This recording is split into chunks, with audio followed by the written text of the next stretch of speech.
Good morning to you, our audience. Ted and Ed TV channel welcome each of you to our weekly Saturday broadcast where we give insightful views on economic, political, world, and environmental issues concerning how money connects those matters. Our hosts, Mr. Ted Harvey Sr. and Mr. Edward Bishop III, are now taking each of you into our world of money and its value, along with the evils that come from the greed of hoarding financial power. He that controls the gold controls the important decisions in this world. Good morning, everyone. This is Ted and Ed Money Connection. Welcome to our show this morning. We're running a little late this morning, but that's okay. You can always view us on Facebook, and you can check us on our website, Ted and Ed Connection, moneyconnection.com. Good morning, Ed. How are you feeling this morning? Good morning, Ted, and how are you doing? Man, I'm doing great this morning. We got a lot of stuff going on. A lot of things been happening around this world, around this country, around the communities and everywhere. So we have a lot to talk about today. Yes, we do. Yes, we do. We sort of kind of going off the cusp of the day because there's so much going on. You can't really keep up with it because we got the trade thing going on, all these tariffs that 45 is trying to put on people, as far as the steel goes. We got the gun control. We got things that's going on in the different parties. And one of the key things that I think that you probably want to jump off on, I think that it's not a lighter note, but it's a pretty significant in Chicago, the Obama Library. Oh man, what's going on with that, man? I don't know if our audience, had a chance to read about that, but President Obama is building his library in Chicago, right outside of his neighborhood. He used to live there on the south side of Chicago, and he was going to be moving back there, I'm pretty sure, into his home that he had there in Hyde Park. Well, his library is going to be built right outside of Hyde Park there on the south side of Chicago. And he's now having some problems and stuff with the community there as far as that library is concerned. And he wants to have the community involved and stuff in it. But the community activists and stuff are very upset about what's going on there as far as the building and stuff of that library, and the developers and stuff who are being picked out to build this project. They don't have any minority contracts and stuff set up for local communities. And also after the project is being built, there's nothing in place and stuff to hire people in the community. And it looks like most of the people who are going to be running the center or whatever are not going to be from the neighborhood. So even though he's got that library coming in there, there's not going to be any benefit and everything to the folks and stuff who live there now. And one of the things that they are really concerned and stuff about also is about housing. And just like the University of Chicago, which is based in that area and stuff also, once the University of Chicago came in, they all the properties and stuff around that housing around the university started going up. The cost of living there went up high, and that's what they feel is going to happen there. The library there, every housing unit and stuff around that project, the rent's going to start going up. And right now, most of the people around there are paying somewhere between $1,400 to $2,000 a month and stuff in rent. And a lot of them are barely able to pay that rent. And so they feel that once that library gets in there, that the cost of housing and stuff in the area and stuff is going to skyrocket. And they won't be able to live there anymore. So it's a big conflict going on there. I don't know how Obama's going to take this thing over, but I know it's causing a big problem there and stuff there in Chicago as far as, the friction between Obama and the community and stuff around there. And him being a community activist, organizer before he became a politician, doesn't bode well and stuff as far as the community is concerned. So I don't know. It's going to be interesting what's going to happen. I read a lot of that, what's been going on in the library, and I looked at the model that they were doing, and a lot of times, you have to, President Obama, he really thinks ahead, and see, that has to be life sustaining, and that has to go on. And he's looking down 5, 10, 15, 20 years. And some of the things he does, a lot of people, he gets a lot of, flack for some of the decisions that he makes. But the decisions, most of the time, I would say 90% of the time, is pretty right on, and he has to negotiate according to what he's trying to do and what his vision is. And that's going to be a source of pride in the community.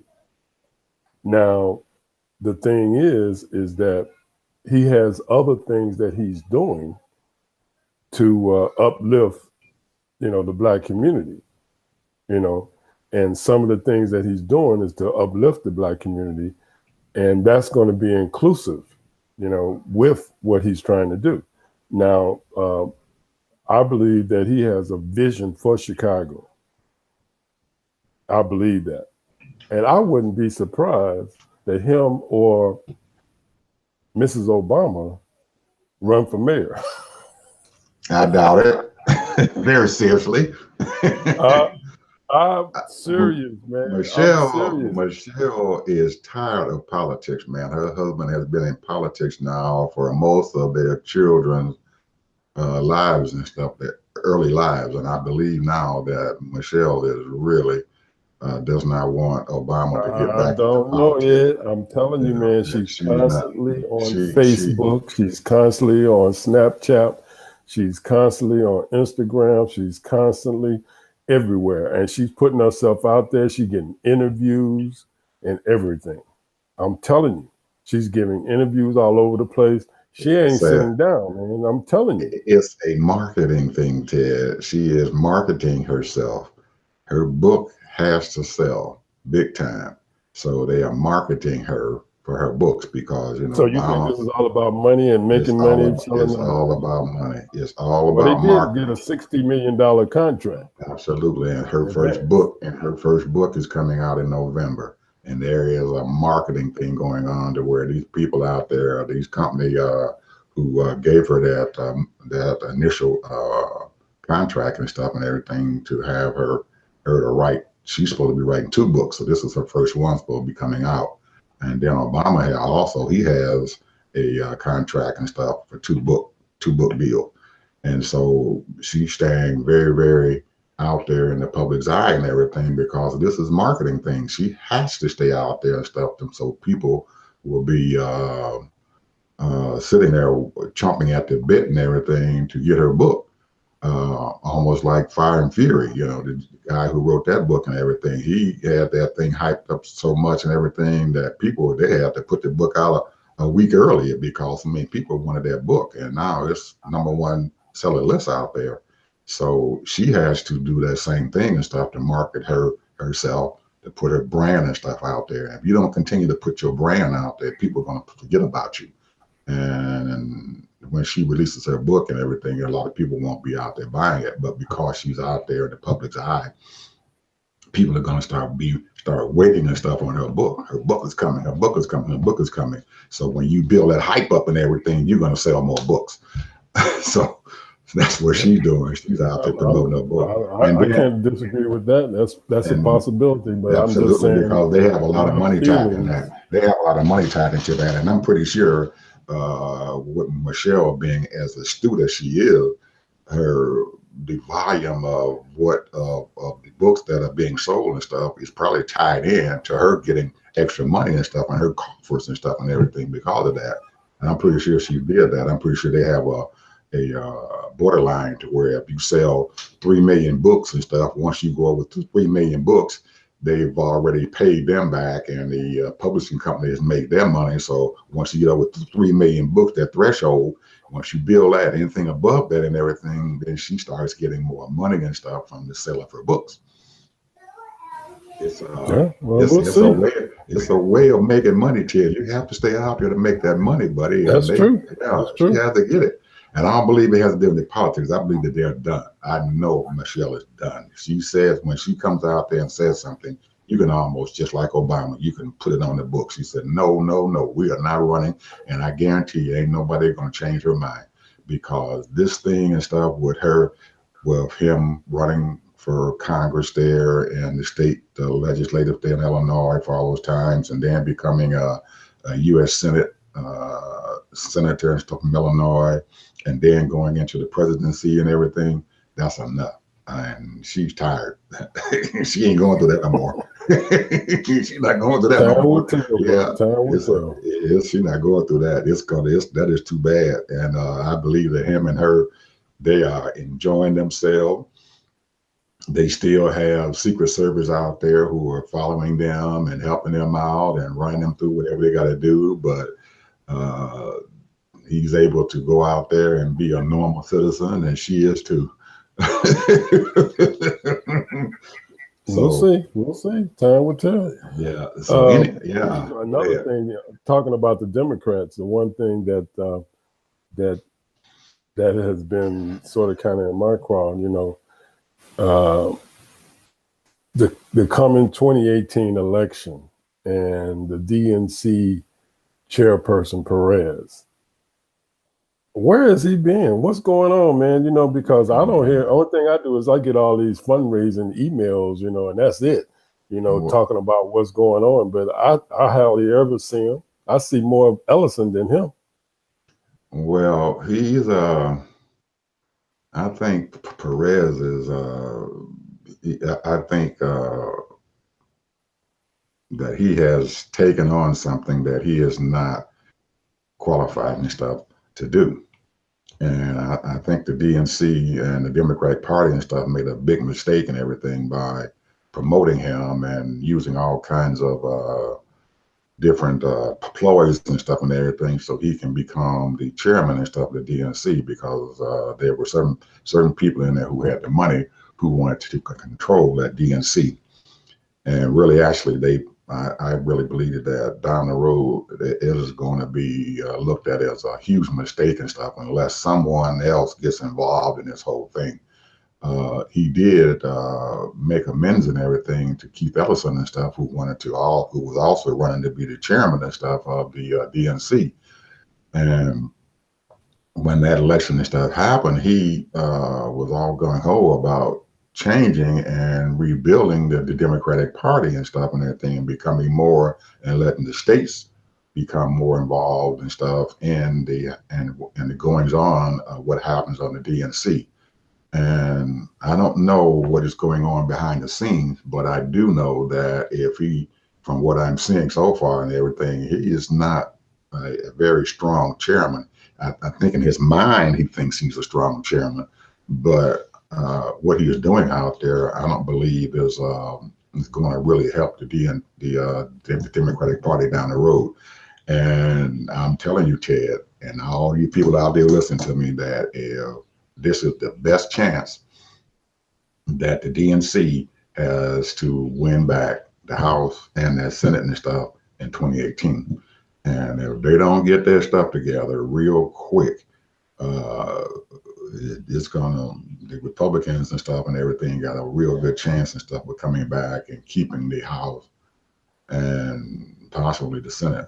The Senate is probably the one that's going to be the most vulnerable, because they're so close. There's 51 Republicans and 49 Democrats. So Democrats have a lot of seats there in the Senate to get back. They have something like 22 or 23 seats and stuff that are up for election and stuff this year. So they're fighting to keep those seats and stuff and everything. And there's a lot of, there's probably about 3 or 4 seats and stuff that are in red states. One of them is Missouri, Claire McCaskill. So far, she looks like she might be able to keep her seat. You got Heidi Heitkamp up there in North Dakota. You don't know what's going to happen and stuff there, but they have a possible chance of picking up that seat there in Nevada. and maybe a chance to pick up that seat in Arizona. I don't know. It's going to be a real dogfight and stuff there. So we're going to find out what's going to happen there. And don't forget now that the California Democratic Party did not endorse Senator Feinstein for re-election. Feinstein, yeah, which is weird. I don't know what's. Man, I was shocked when I heard that the state party said, "We ain't going to endorse you, girl." Yeah, she's part of the establishment now, and and a lot of people. She's been in that seat very progressive now. Yeah, she's been in that seat a long time, man. She's in her 80s.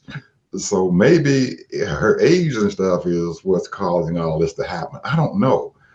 And well, somebody has to challenge her, or should be challenging her anyway, because a lot of the things that she's been doing, she's done some things, but really, and coming from California, I'm sure that a lot of people don't think that she's as progressive as she should be as far as different ideas and coming up with new strategies and what have you.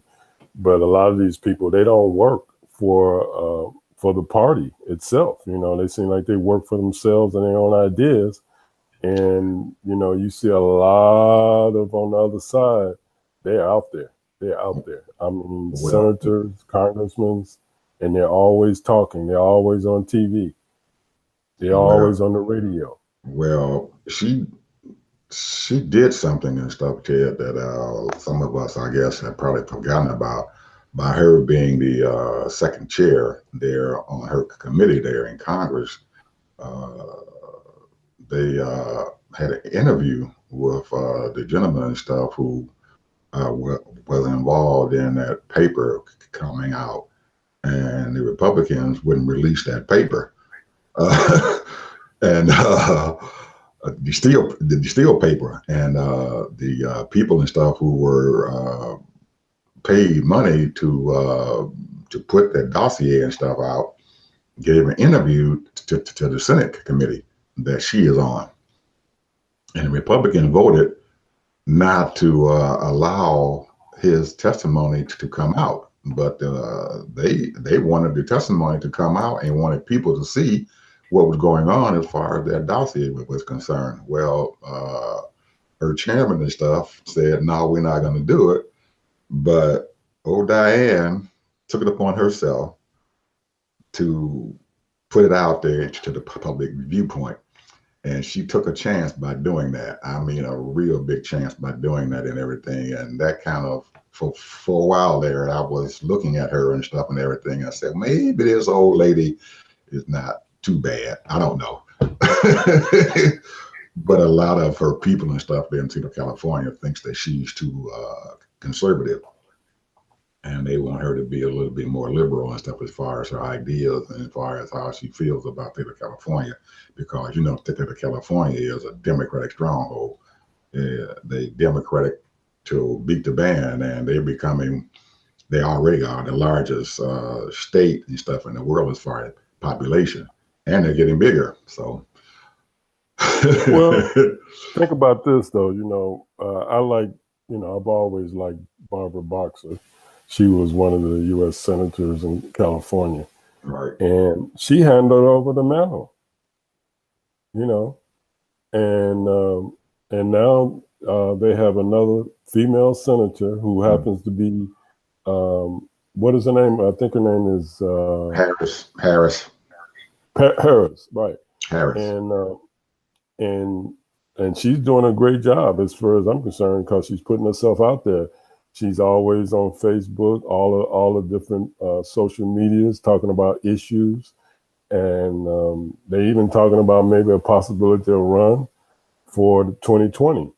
However, I don't think it don't seem like, it appears to me that she's strong enough as far as in certain things, but right now, she's got, it gets a long way to go, Ted. She's got about 3 more years and stuff, well, at least 2 strong years before she really puts herself out there. And her name is Melissa, I think it is. Melissa Harris. I don't know. I get her emails and stuff all the time, and I don't look at them. But I think that she is seriously thinking about running and stuff for the Senate because she saw running for the presidency because she saw what Obama did. He came forth and everything and ran as a junior senator and stuff for the presidency and won. So I think she feels that she has a pretty good chance of doing it. So it's a toss-up and stuff there, you know. So I don't know. And you're right. Barbara Boxer was a real good, strong senator and stuff, and she was always for female rights and stuff and everything. And I was kind of surprised to see her retire and give her a seat up. It was a surprise for me to see that, but you know, there's always people coming in behind you and stuff that could be even better and stuff as far as politics is concerned. But getting back to Perez and stuff and everything as the DNC chair, I don't know what's going on with that gentleman and stuff, but I know he better pick it up real quick because he's had time to build the DNC and stuff up. And from the looks of it and stuff, he has not been successful so far. He's taken credit and stuff for what happened in Alabama as far as Doug Jones and stuff, the Democratic candidate and stuff went in there. And other states. Yeah. He's taking advantage. He's taking credit and stuff for the governorship there in Virginia, and he's taking credit for New Jersey and stuff. But those are all those were winnable things and stuff, and it didn't. And the Republicans actually screwed the whole daggone thing up and stuff by what happened, especially down in Alabama. Trump messed it all up and everything, and then you had the Republican, the now Republican Senate there and everything. He came forth also and just kind of threw that candidate and stuff in the dirt. But I guess you had to and stuff because that guy was weird.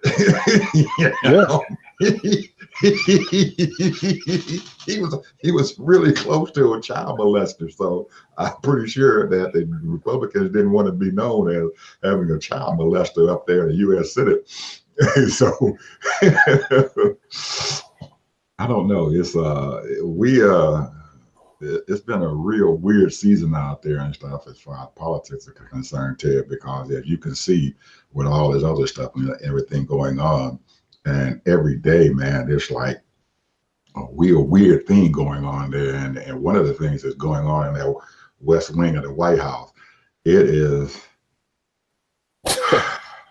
oh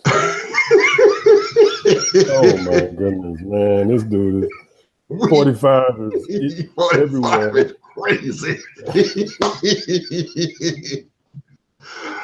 Oh man. He's going off on this trade, this tariff thing going on, and he's upsetting the whole country. The stock market went to almost 500, dropped to 500. You know, people profit taking or taking their money out because they're not sure what's going to happen. And who knows what's going to go on, man, because it's almost like he's trying to reflect. Reflect off of this Russian gate thing going on. Mm-hmm. You know, and then he upset probably because they're investigating his daughter and his son-in-law. You know, they doing some treacherous things when it comes to money. You know, I mean, here's the thing, man. You know, I read some time ago that all the billions of dollars that they loan out, the government loans out for small businesses and, you know, to back up small businesses and what have you, we get less than maybe 3% of that funds going out to loan to Black businesses. And here's a guy, not even 35 years old, I don't think, and he gets $1 billion, $500 million loan, 2 loans from 2 major loan companies. And this is crazy, man. You know, I mean, the money that he got has not even been loaned out to African Americans out there that's with small businesses that need some capital to fuse their companies. This guy gets $500 million. Now let your audience and stuff, Ted, know who you're talking about. You know, you're talking about who? Jared Kushner, right? Right. Okay, you didn't mention his name. You just said this Oh, I thought I guy. said his name. No, you It's, said this oh my guy. goodness. This is crazy. You're talking about Jared Kushner, but Kushner, whatever his name is, Ivanka's husband, the what they call him, the Jerry Ivanka or something. They got some kind of juiced up name and everything for him when they put it all together. But anyway, Ted, you have to consider now. This wasn't a regular loan process. This was a gangster loan. And it was gangster, man. It was a gangster. They gangstered these people had to give them that money. Definitely. Yeah, he was a gangster. You know, his dad's in jail already, so he knows how to gangster people out of money. Unbelievable, man. I'm telling you, man, it's you know, when I say unfair or unjust, I don't know what terms you can call it, but uh, to give someone that kind of money on a wimp's, and understand that he owe $1 billion still, another billion, 1.6 billion. That's billion. that's due next year. So, and I mean, they made a lot of money last year, as far as profit goes, but a lot of that money went paying back loans and what have you, because, 45 said he believes in using other people's money. So, that's what he's doing. He's using other people's money to make money, and he's able to get capital.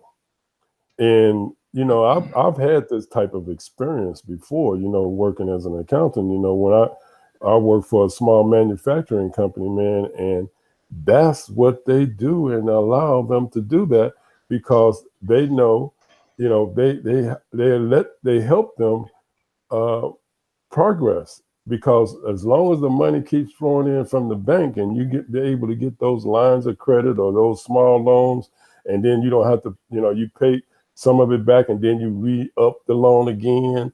You was owing 50 million, now you owe, and then I need another 20 million. So now you owe 70 million, and it goes on and on and on.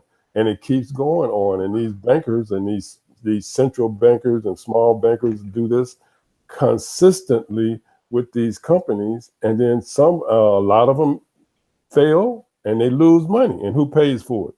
The taxpayers pay for it. The consumer pays for it, and they go bankrupt. Well, no big deal. I go bankrupt.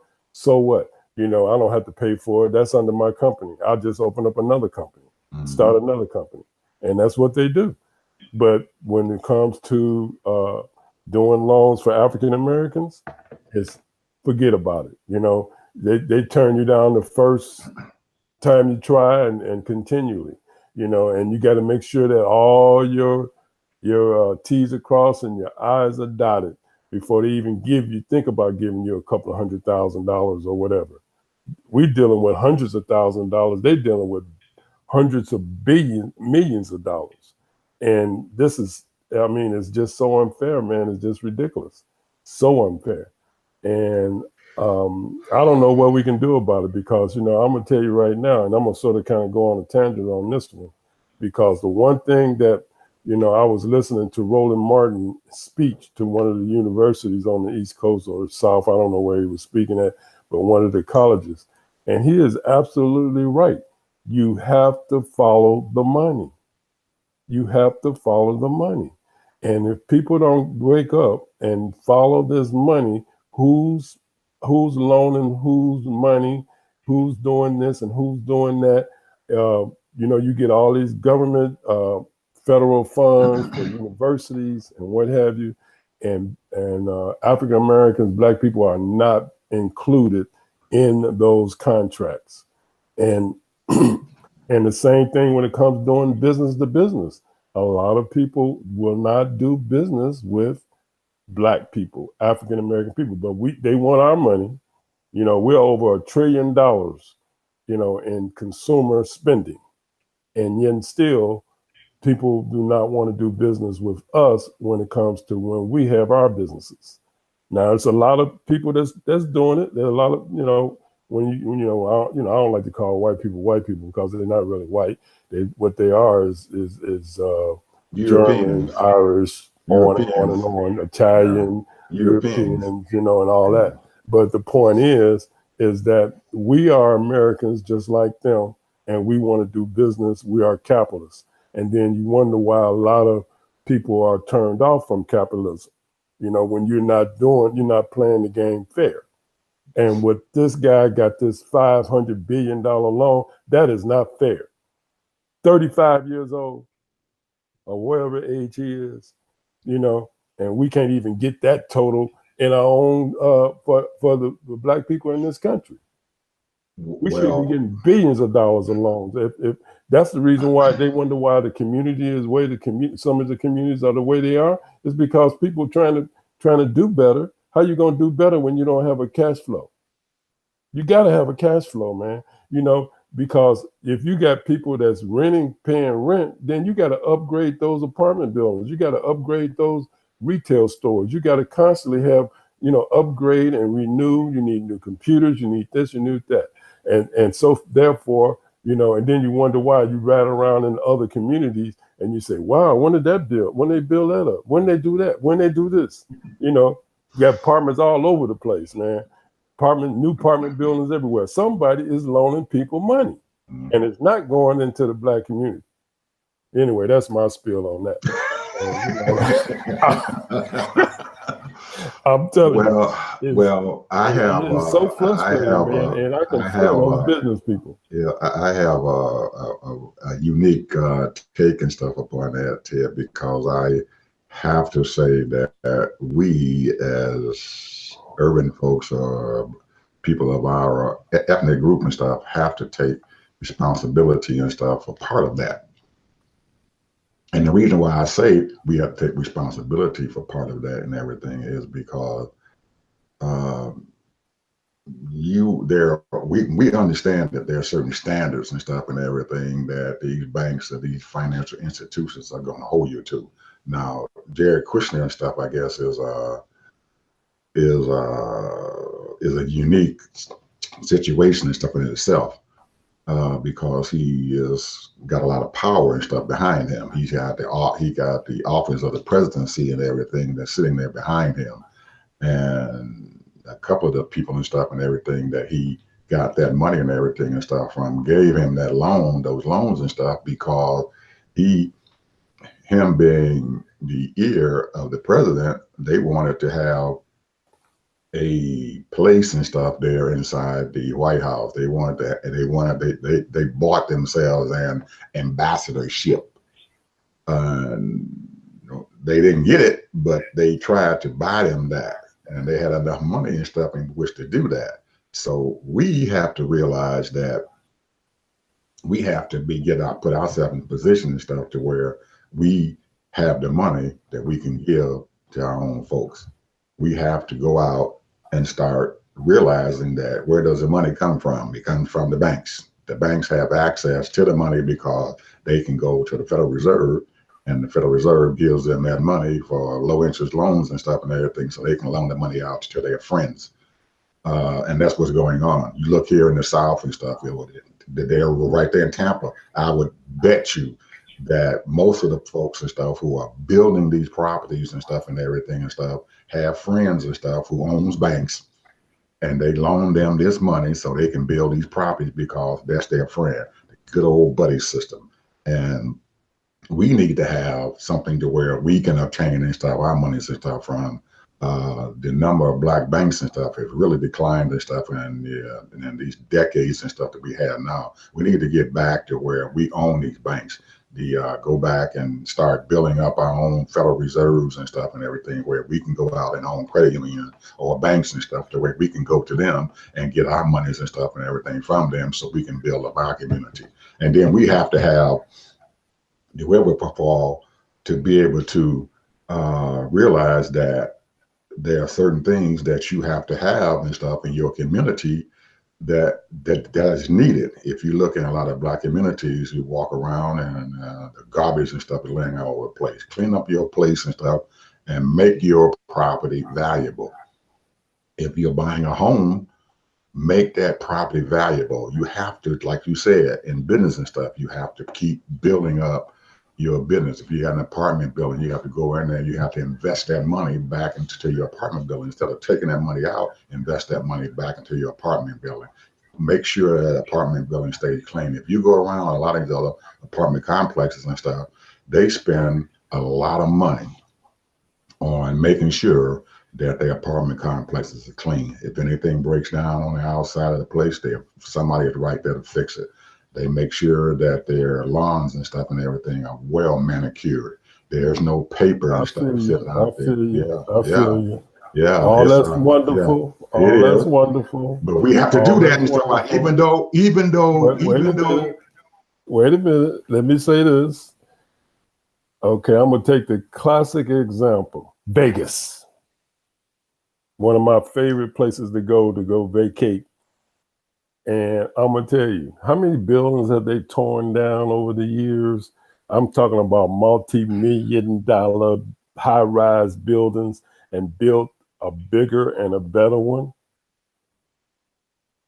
That's exactly what needs to be done in the inner city. You got these 50, 60, 70-year-old buildings that people trying to hold together, rotted pipes and everything else, and they got to spend hundreds of thousands of dollars of money of their profits into keeping these buildings together, but they're so dilapidated, they're so old, they need to be torn down and then build new buildings, and nobody can get the loans.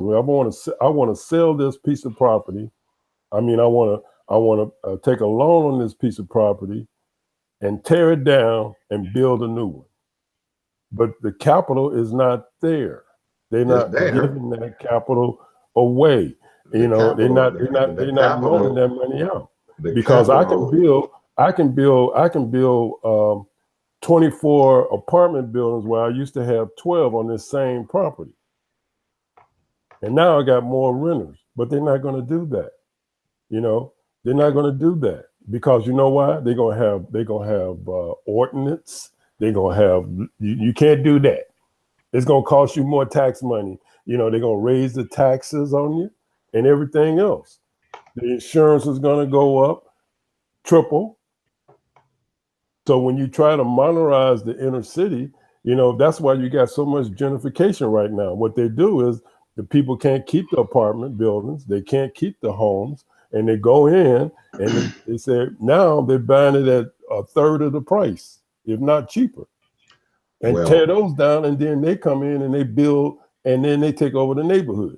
Well, let's go back. That's what's going on right now. Let's go back to your initial statement and stuff about what they're doing in Las Vegas. I think you have the wrong analogy and stuff and everything. What we were talking about, because those people in Las Vegas and stuff, they're on a different plane than the rest of the country and stuff is, because their money comes from gambling, and they have a constant flow of money that coming in. So when they decide to tear a building down and blow it up, a building that is probably hasn't even got anything wrong with it or whatever, and they turn around and tear it down, there's a reason why they're doing that and everything, because they can go back and figure out, and they have federal taxes and stuff. They've already exhausted their depreciation on their property and everything. So they say, oh, well, hell, let me go out here and spend some more money and everything and make my stuff more modern or whatever. So they have an endless amount of money flowing in. I'm not disagreeing with that, but did you hear what I just said? If you just had 12 apartments, and now I can, instead of putting 12, I could put 24. Right. So therefore, that's more income for that particular Black investor who's building that piece of property. Absolutely.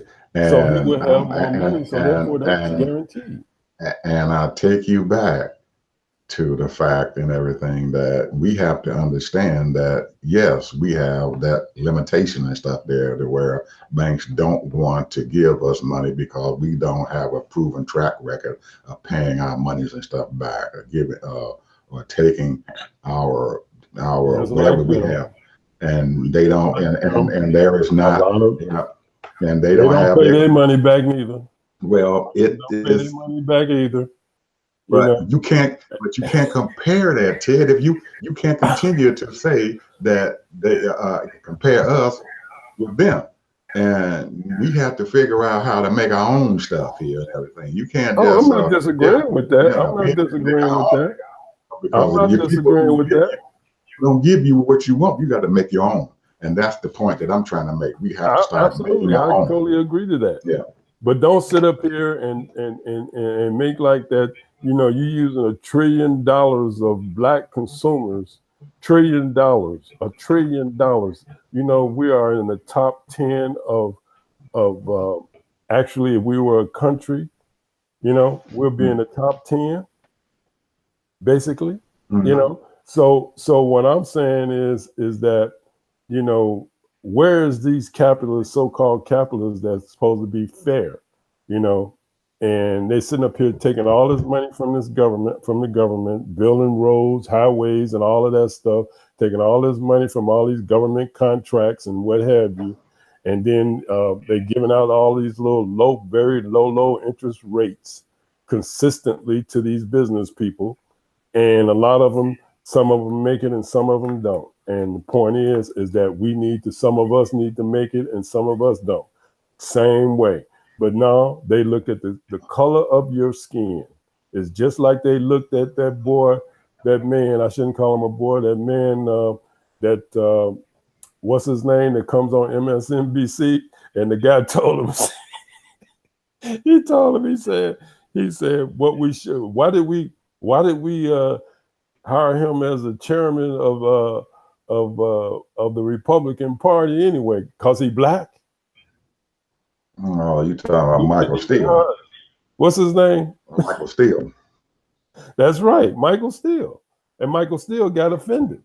Well, he can become as offended as he can be, but the fact is that he can stand up on his record and stuff and everything as being a successful chairman and stuff of the Republican National Committee. He did bring about the Tea Party rebellion and stuff there, and brought those Republicans and stuff there into where they can start, where they have during his period of time, and they still do control the Republican House. And he set the stage and stuff and everything for the Senate to be a Republican majority and stuff there. So he should be able to stand up on his record no matter what anybody else says. And I think Michael is good enough to realize that after he thought about it, and I'm pretty sure he went back home and talked with his wife and the people around him, they probably gave him the same spiel that I'm giving you and stuff right now. Hey, you know what you did. You shouldn't let other people define what you are and how you supposed to be looked and stuff as far as out there. You could stand back up and go back out there and do exactly what you want to do and stuff and everything, and say, hey, my name is Michael Steele and I know what I did, and be done with it. And other people out there will respect you and stuff because you have done that, because there were a lot of people at CPAC and everything who questionably looked at the gentleman and stuff who got there on stage and said what he said, because his statement and everything didn't just hurt Michael Steele, it hurt the Republican Party, because there are a lot of people of color and stuff there in the Republican Party who looked at that and his statement that he made and created more of disruption and stuff within that party than Michael Steele did. And the opinion that people have about him, that was a horrible statement there. And he probably stopped 100 or 1,000 other black folks and stuff from coming into Republican Party, and some of the black Republicans who were in there, they began again to start questioning how they are being looked at and stuff there in the Republican Party, and is this a place for them to be at? So, like I said, he created more of a storm than that, because Michael Steele right now, he's out there, he makes money, he's still bringing in money and stuff into his pocket. Go ahead. Let me just say this. Why are black people ashamed of being black? This is what I don't understand.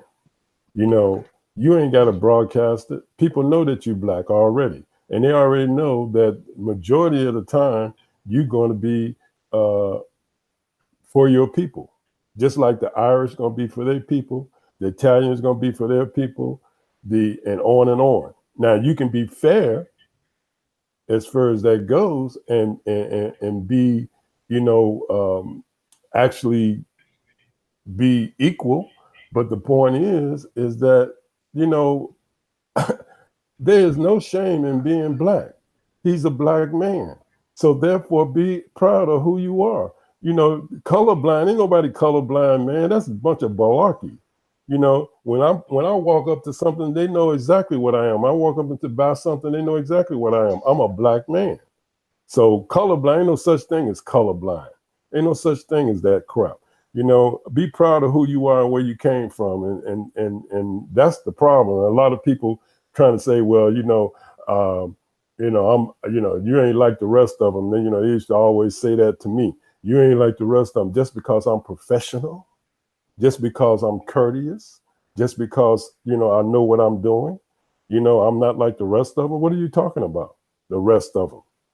I don't understand what you're saying. You know, I am a black man and I want to give respect just like anyone else. And most people do. And that's what people should be. You know, we should be looked at as human beings, but let's face it, we don't live in that kind of country. We live, as Martin Luther King said, America is a racist society. Martin Luther King said that. If anybody knows a racist society, he would know. So therefore, as far as I'm concerned, you should not be ashamed of who you are, where you came from, because I know I'm not. And if black people just start standing up and just saying, you know, because I always ask, you know, when I'm talking to white folks, I always sit down, and I done sat down to hundreds of white folks working in banks and working in insurance and working as an accountant and all of that kind of stuff. And I always ask them to say, well, what nationality are you? Oh, and some of them say, well, you know, and I'm just telling you what they told me. I'm a mutt. I'm part Irish. I'm part German. I'm part this, you know. So basically, you know, people came in here and they integrated. It was a melting pot among themselves, just like black folks. Black folks is part this and part that. Ain't none of us pure African. That's basically that's here in this country. You know, we part white. You know, part Indian, part this and part that. You know, you can go get your genealogy and they'll tell you that. You might be part European and part African and part this and part that. But what the difference is a color of our skin, and they have programmed our minds, programmed the American people that we are less than. Well, we are not less than. That brings about and stuff that they are, and you're right, there are people out there that there were enclaves of folks and stuff and everything who feel exactly that we are still second-class citizens or whatever. And then you have a president who comes on board and he stokes up those fears and stuff in those particular folks and stuff who are out there in these areas. And he has the certain percentage of folks and stuff who follow him who like him to be saying, let's knock these folks down. Let's keep these people out of this country. People of color, you can't come here. But the people from Norway who were supposed to be, quote unquote, all white folks and stuff, it's okay for them to come to this country. And there's a lot of this evilness and this racial divide and stuff being stoked up and stuff by the people who are out there, who are in charge, who are running this country as far as politics are concerned. So like to get back to what I was saying about Michael Steele, it took him a little bit for him to realize, because when the gentleman first said what he said, yes, he felt affected. He felt ashamed and stuff of his color because he was a black man. But once he realized what was being said and what was going on, then he brought himself back to reality and stuff, and then he understood and stuff who he is. And sometimes we have to do that. We have to go back and reassess ourselves and see where we at and say, hey, I'm doing okay. And I'm gonna go back out there and I'm not gonna feel embarrassed and stuff about my color. And I know Michael Steele doesn't now feel bad about his color. I look at Roland Martin, who the gentleman that you were just talking about, who went before these colleges and stuff, and now he does speaking engagements and stuff out there because his show was taken off the air, and his show was taken off the air from a black company, black-owned entity and stuff, and everything. Said, okay, Roland, we don't need you here. He didn't feel bad and stuff about the TV one and stuff who threw him off. He said, hey, I'm gonna keep on going. I'm not gonna allow this stuff to happen. So we as a people and stuff and everything have to realize and stuff that we're not gonna just sit there and just cry in our milk or whatever and say, okay, they don't like me, or they won't give me their money, so I'm gonna not do anything. That ain't how I perceive myself. And nobody want to give me something, I'm gonna go out there and get it myself. Just like back in the 60s and stuff, and the 70s and stuff, Ted, when you and I were growing up and stuff, just open the door and I'm gonna get it myself. And I still feel that same way. Open the door, I'm gonna get it myself. You don't want to give it to me. You don't want to give it to me. Open that door, I'm going to get it myself. But we got couple of topics here that we got to talk about, and that's gun control. Let me just say this before we go on. And let me just say this. I heard, on the religious part of it, I'm not going to mention the lady's name. She's from Jacksonville. She's a state representative in Florida. She said she thanked the Lord that slavery, that her people was in slavery, else she would be worshiping a tree. Thank the Lord that we came, that she got out of Africa and her people was a slave. What kind of thinking is that? And she's supposed to be an apostle, a preacher, and she don't know a history of the African nations of the continent of Africa. That the continent of Africa was heavy on worshiping, God. Whether she's thinking that all of them worship trees or whatever. There are people in India right now worshiping cows and whatever. So, and then on top of that, she wants, and on the political side, she's a politician now, and she's an apostle, has her own church, I guess, or whatever. And the bottom line is she wants religion back in school. She wants prayer back in school. Well, you know what? I've been in school, a big part of my life. You know what? I always prayed. I ain't got to be praying with people and whatever. I can pray by myself, before I'm taking a test, I'm praying, Lord, let me pass this test. So, I don't know what people think. What you need to be preaching is asking people to be kind and respectful. That's what you need to be preaching. You don't need church in schools. What you need to do is teach people how to treat people and how to be kind and how to be respectful and treat people with respect. And to me, as far as I'm concerned, this separation from church and state is the right thing to do. That's just my opinion, because ain't nobody stopping you from praying. Ain't nobody stopping you from praying. I used to pray up and down the halls when I used to go to on campus. But don't nobody know I'm praying. That ain't nobody's business if I'm, what did Jesus say about people out there praying before everybody, ain't a bunch of hypocrites, because you ain't treating nobody worth crap.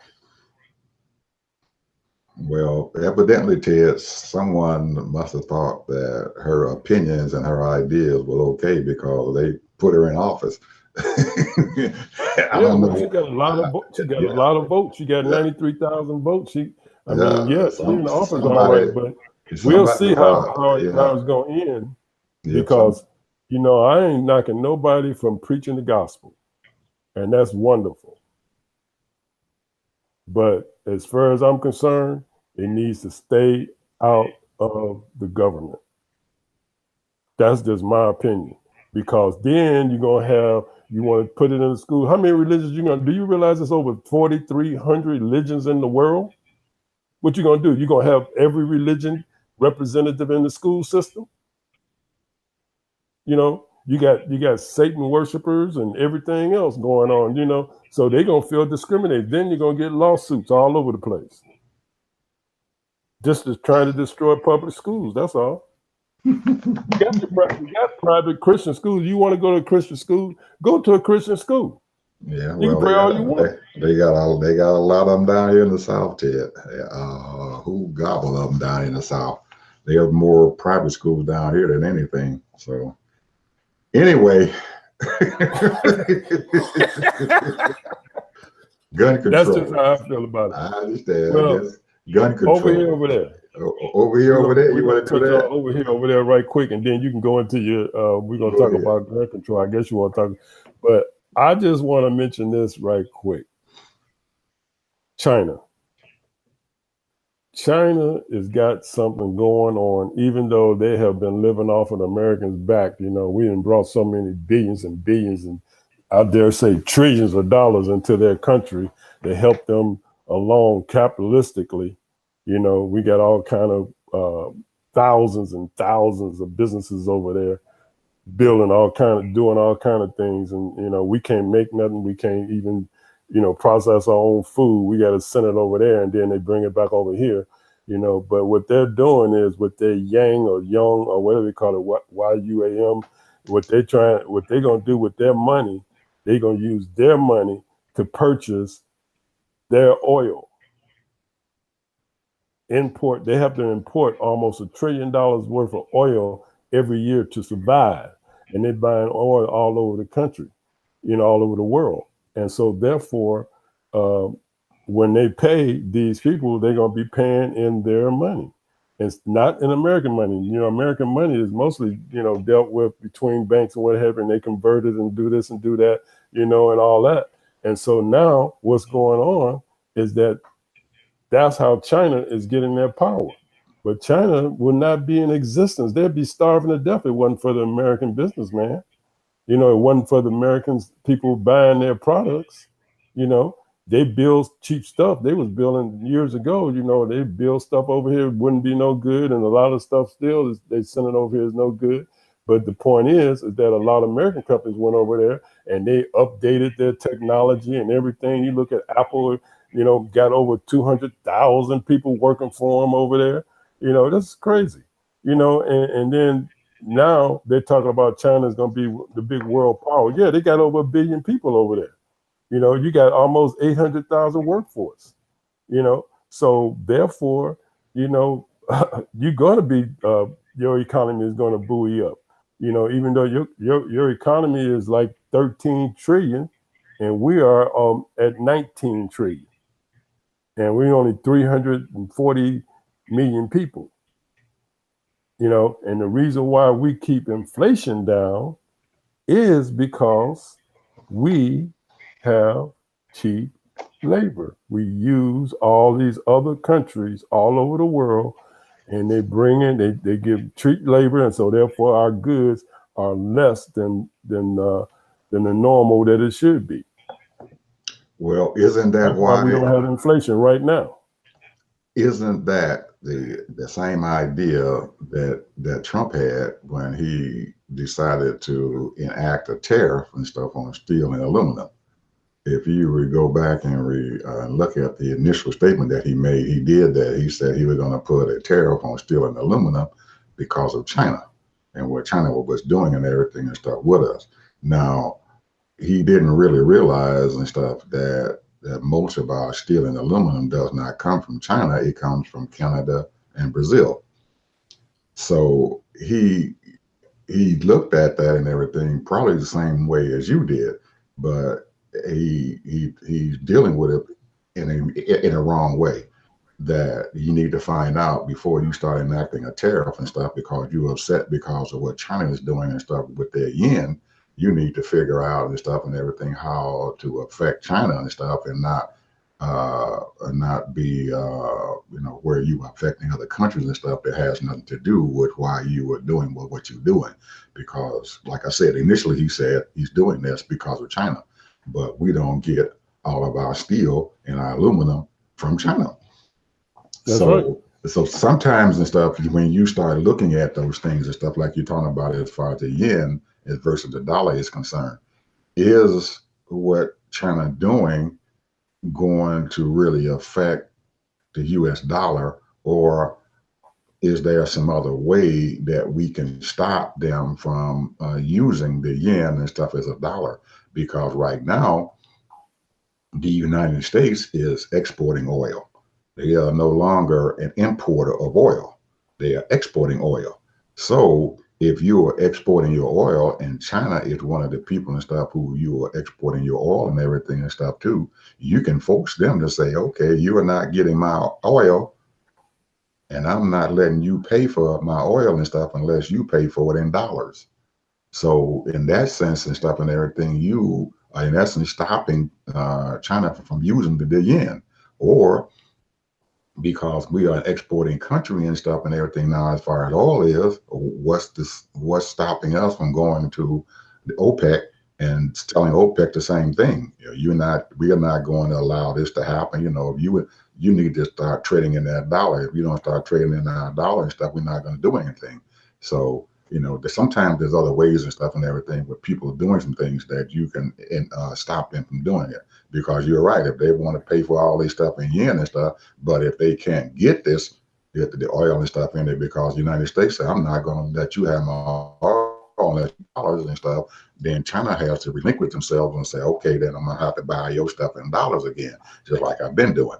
So in effect, you are stopping them in some ways and stuff of doing exactly what they're doing, instead of enacting a terrible tariff that has nothing to do with China. So it's one of the things that, as far as 45, and this is the one thing that has been a pet peeve of mine, is that, we have all these international corporations that's all over the world, and so many thousands of corporations are over in China, doing all kinds of making textile and rugs and doing this and doing that on the cheap, because of the labor, and they don't have to worry about employment as far as, safety and all that kind of stuff. If you want to call out some people, you call out those corporations, get them over in China and come on back onto America. That's what you need to do. If that goes, and then you see how China be doing, and all those people won't be making $2 a day. They won't be making nothing. Well, $5 a day or whatever they make it.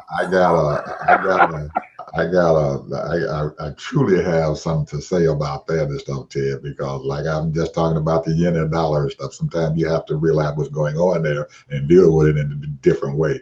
And from next week and stuff, all of my blog readers and stuff are going to start seeing my opinions and stuff about getting manufacturing jobs and stuff and other textile jobs back into this country.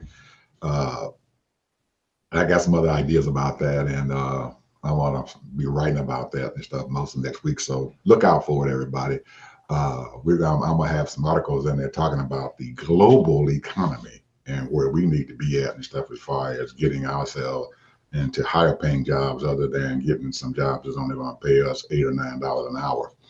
So, well, some people, man, let's face it, are happy making $8, $9, $10 an hour, and they can survive. You got to tell me. I'm not putting that down. But what I'm trying to tell you is that there are a certain group of people that can live off of $15,000, $20,000, $25,000 a year and be happy and content, and that's their priority. That's their prerogative. As far as that's concerned, because, they say, hey, that's the best I can do.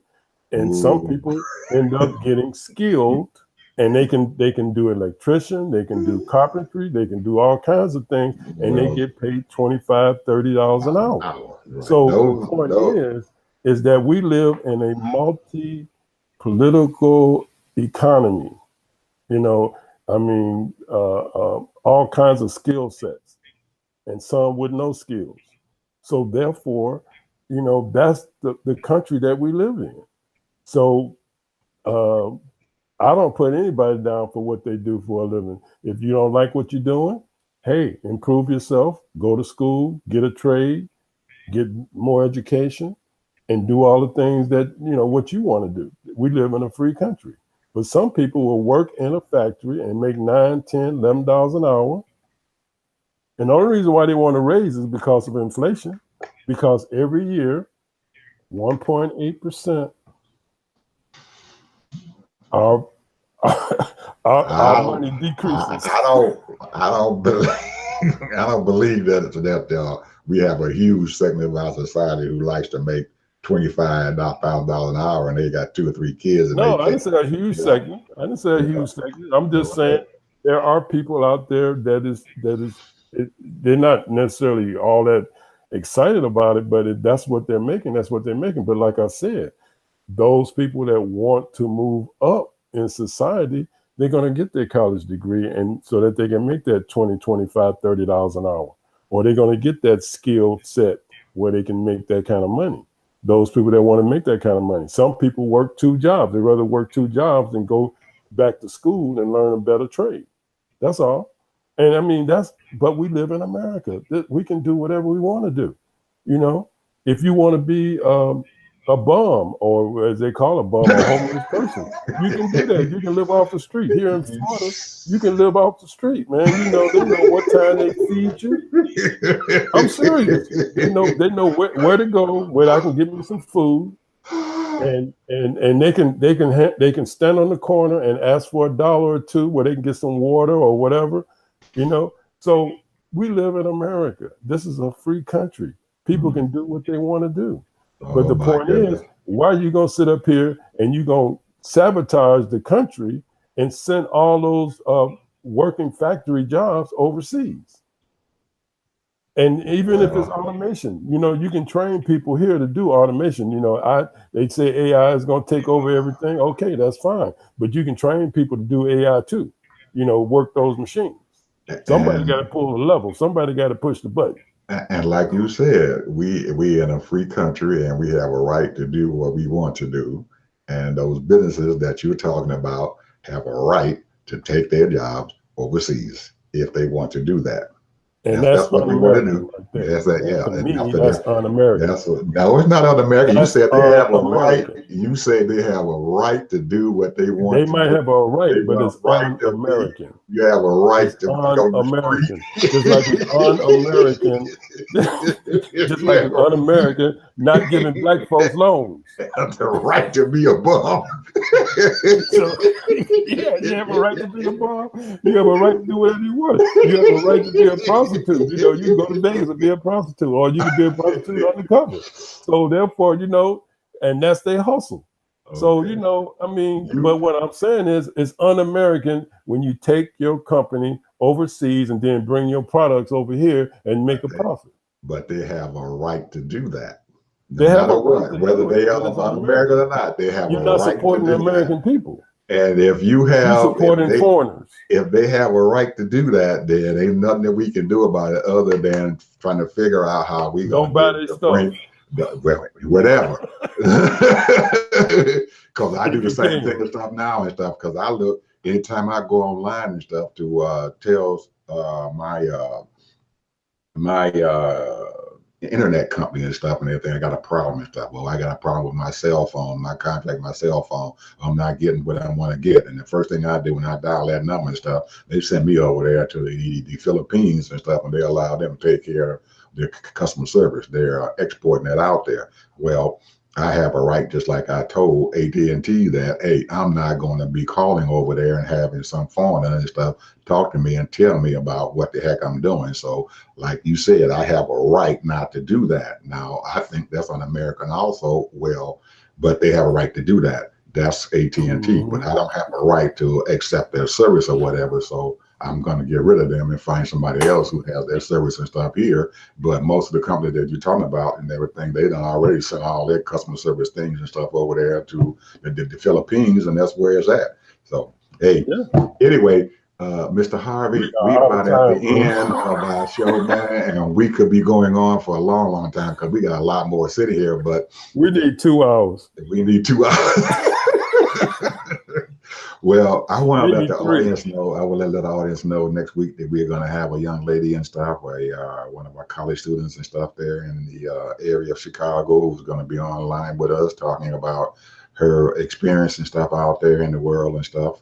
She's in her second year being in college, and we're going to have her on and ask her questions and stuff about how do you feel about what's going on, and especially talking about this gun control thing as far as the kids and stuff down there in high school who are That's some heavy stuff now. right, man. That is a heavy thing that's going on because somebody has to do something about this gun control. And I really want to see what her opinion stuff is about what they're doing and stuff out there, and how we as the older citizens, older people and stuff in the community and stuff can support them. Because I remember, Ted, when we were growing up and everything, we had a lot of stuff going on where we decided to enforce change and stuff to where we were able to do some things and stuff that were most of our folks and stuff around there say, oh, you don't need to do that. You don't need to go out there and riot because we are not getting what you want, and you don't have African American studies and stuff in your schools or whatever, or getting rid of the fountains, or sitting there at these cafeteria tables and stuff and everything, or want to riot in front of the bus and all that. We enacted change and stuff during that time to do that. So now we have our youth, our grandchildren, our children and stuff who are coming up and everything. We need to support them and stuff as far as what they're doing, and find out and stuff where we fit inside. Well, it's still, I mean, this just be her opinion or whoever. Yeah, it's her opinion. But the point is that it'll be a good conversation. I'm looking forward to it. Yeah. Okay. Anyway, we way past our time and everything, so we will talk to you all next week and figure out how we can get in 2 hours or an hour and a half of our program here, because I just love what we're doing. So we'll see you guys next week. Thank you. Thank you.